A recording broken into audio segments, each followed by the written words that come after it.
ನಮಸ್ಕಾರ ಕರ್ನಾಟಕ, ಎಲ್ಲರೂ ಹೇಗಿದ್ದೀರಾ? ಚೆನ್ನಾಗಿದ್ದೀರಾ ಅಂತ ಭಾವಿಸ್ತಾ ಇನ್ನೊಂದು ಬಿಗ್ ಅಪ್ಡೇಟ್ ಗುರು.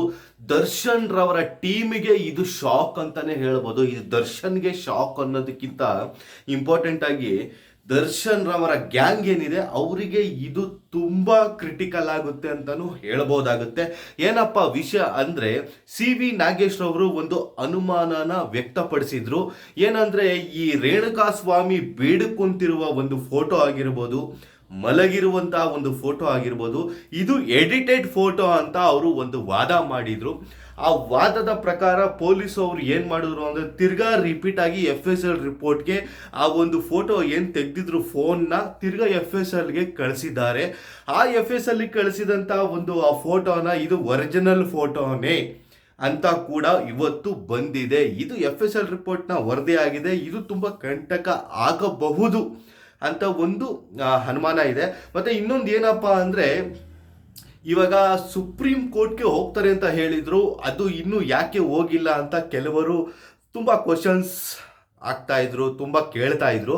ಏನಪ್ಪಾ ಅಂದ್ರೆ, ಈ ಒಂದು ಚಾರ್ಜ್ ಶೀಟ್ನ ಟ್ರಾನ್ಸ್ಲೇಟ್ ಮಾಡಬೇಕಾಗತ್ತೆ ಇಂಗ್ಲೀಷ್ಗೆ. ಆ ಟ್ರಾನ್ಸ್ಲೇಟ್ ಎಲ್ಲ ನಿನ್ನೆ ಕೂಡ ಫುಲ್ ಎಲ್ಲ ಕಂಪ್ಲೀಟ್ ಆಗಿದೆ.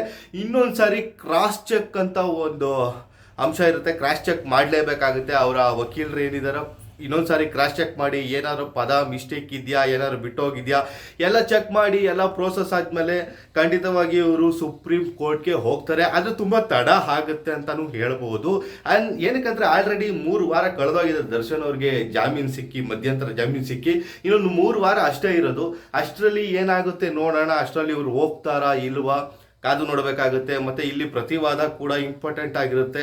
ಈ ಗುರುವಾರ ಇನ್ನೂ ಏನೇನು ನಡೆಯುತ್ತೆ, ಪ್ರತಿವಾದಕ್ಕಿಂತ ಇನ್ನೂ ವಾದ ಇದೆ. ಇನ್ನೂ ಒಂದು 20 ನಿಮಿಷ ವಾದ ಮಾಡ್ತೀನಿ ಅಂದಾಗ ಇದು ಗುರುವಾರಕ್ಕೆ ಮುಂದೂಡ್ತೀನಿ, ಅವಾಗ ಇನ್ನೂ ವಾದ ಮಾಡಿ ಅಂತ ಕೂಡ ಜಡ್ಜ್ ಅವರು ಸಿ ನಾಗೇಶ್ ಅವ್ರಿಗೆ ಹೇಳಿದ್ದಾರೆ. ನೋಡೋಣ, ಇನ್ನೂ ಅವತ್ತು 20 ನಿಮಿಷ ಮಾತಾಡ್ತಾರ, ಇನ್ನೂ 1 ಅವರ್ ವಾದ ಮಾಡ್ತಾರ ಗೊತ್ತಿಲ್ಲ. ಅದಾದ್ಮೇಲೆ ಪ್ರಸನ್ನ ಕುಮಾರ್ ಅವರು ಯಾವ ರೀತಿ ಪ್ರತಿವಾದ ಮಾಡ್ತಾರೆ ನೋಡಬೇಕಾಗುತ್ತೆ. ಒಟ್ಟಿನಲ್ಲಿ ಈ ಒಂದು ಫೋಟೋ ಎಡಿಟೆಡ್ ಅಲ್ಲ ಅಂತ ಪ್ರೂವ್ ಆಗಿದೆ ತಿರ್ಗಾ FSL ರಿಪೋರ್ಟ್ನ ವರದಿಯಲ್ಲಿ. ಸ್ನೇಹಿತರೆ, ನಿಮ್ಗೆ ಏನು ಅನ್ನಿಸ್ತಿದೆ? ಇವೆಲ್ಲ ನೀವು ಏನು ವಾದ ಪ್ರತಿವಾದ ಇರ್ಬೋದು, ಫೋಟೋಸ್ ಇರ್ಬೋದು, ಇದೊಂದು ಮತ್ತೊಂದು, ನಿಮ್ಗೇನು ಅನ್ನಿಸ್ತಿದೆ ಈ ಒಂದು ಕೇಸ್ನಲ್ಲಿ? ಅದನ್ನು ಕಮೆಂಟ್ ಬಾಕ್ಸಲ್ಲಿ ತಿಳಿಸಿ. ಆದಷ್ಟು ಈ ಒಂದು ವಿಡಿಯೋನ ಶೇರ್ ಮಾಡಿ, ಲೈಕ್ ಮಾಡಿ. ಮತ್ತೊಂದು ವಿಡಿಯೋದಲ್ಲಿ ಸಿಗೋಣ. ನಮಸ್ಕಾರ.